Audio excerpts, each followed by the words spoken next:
Go to Babbel.com or download the app and try it for free.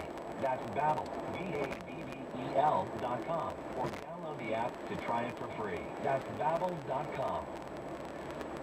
A bizarre story of radiation exposure at the Grand Canyon. Gary Nunn reports. Ever since year 2000, visitors to the Grand Canyon Museum in northern Arizona walked by 3 5-gallon pails loaded with uranium ore stored next to a taxidermy exhibit, unaware that they were exposed. The Arizona Republic reports the radiation levels exceeded safe limits.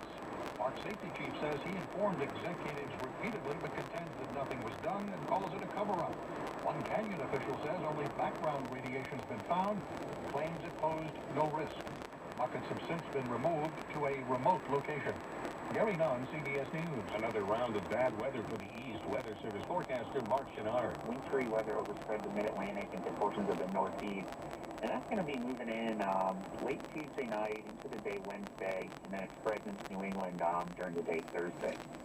Time on the roundup is 7 minutes past the hour.